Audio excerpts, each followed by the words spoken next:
যোগেশচন্দ্র চৌধুরী কলেজে পরিচালন সমিতির নয়া প্রেসিডেন্ট। যোগেশচন্দ্র চৌধুরী কলেজের নয়া প্রেসিডেন্ট হচ্ছেন অরূপ বিশ্বাস। আগের প্রেসিডেন্ট ছিলেন বিধায়ক দেবাশিস কুমার, তাকে সরানোর সিদ্ধান্ত নেওয়া হয়েছে। সরস্বতী পুজো নিয়ে বিতর্কের জেরেই কি এই সিদ্ধান্ত, তা নিয়ে প্রশ্ন উঠছে।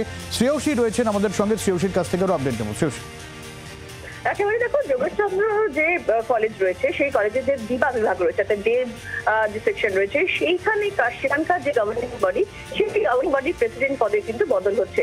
যেখানে এতদিন প্রেসিডেন্ট হিসেবে দায়িত্বে ছিলেন দেবাশিস কুমার, সেই জায়গায় কিন্তু দায়িত্বে আসছেন অরূপ বিশ্বাস।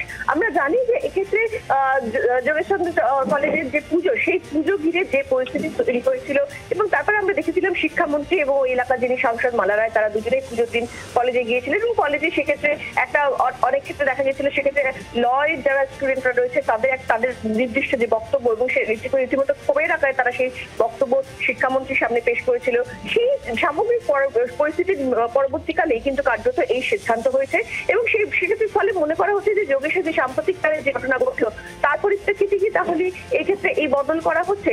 যদিও সেই বিষয়টা নিয়ে এখনো পর্যন্ত নির্দিষ্টভাবে কোনো পক্ষ থেকেই কোনো কিছু জানানো হয়নি, তবে সিদ্ধান্ত হয়েছে সেটা হচ্ছে যে যোগেশচন্দ্র যে কলেজ, সেই ডে কলেজের কিন্তু গভর্নিং বডির যিনি প্রেসিডেন্ট, সেই প্রেসিডেন্ট এবার হচ্ছেন অরূপ বিশ্বাস, এতদিন দায়িত্বে ছিলেন দেবাশিস কুমার।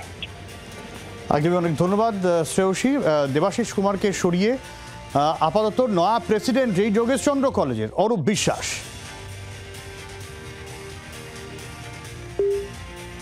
আমরা একটু রাজনৈতিক প্রতিক্রিয়াও নেওয়ার চেষ্টা করব। শ্রমিক ভট্টাচার্য রয়েছেন আমাদের সঙ্গে। শ্রমিকবাবু, আপনি জানেন যে অরূপ বিশ্বাসকে নয়া প্রেসিডেন্ট করা হলো এই কলেজের, আপনার প্রতিক্রিয়া? কার চুল এলোমেলো যাতে কার কি এসে গেল।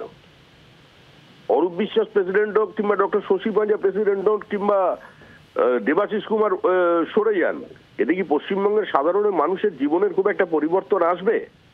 পশ্চিমবঙ্গের বিভিন্ন জেলায় স্কুলের বাইরে পোস্টার পড়েছে যে মূর্তি পূজা বন্ধ করতে হবে। মুর্শিদাবাদে হয়েছে, মালদায় হয়েছে, নদিয়ায় হয়েছে।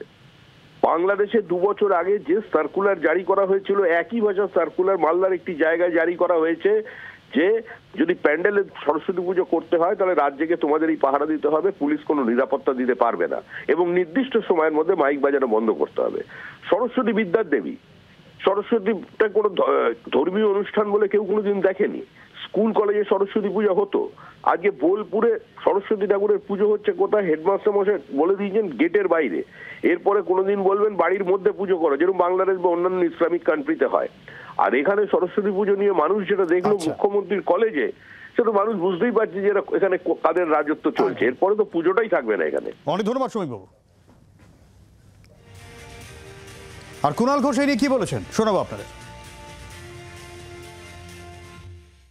সব মিলিয়ে যদি কয়েক লক্ষ সরস্বতী পুজো বাংলায় হয়ে থাকে, তো তার মধ্যে 2 থেকে 3টিতে যদি এর সঙ্গে ওর মত পার্থক্য, তাও পুজো করা নিয়ে নয়, পুজোটা কোথায় করা, এরা বলছে আমরা এখানে করব, ওরা বলছে আমরা ওখানে করব, এই নিয়ে যদি কোথাও কোনো ঝগড়াঝাঁটি হয়ে থাকে, তার জন্য পুলিশ গেছে, সামলে দিয়েছে।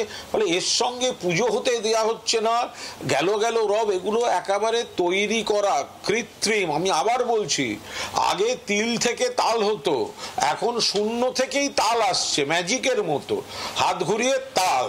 তিল থেকেও তাল আর হচ্ছে না, এখন শূন্য থেকে তাল, গল্প তৈরি হচ্ছে। এই ধরনের কোনো ঘটনাই ঘটেনি।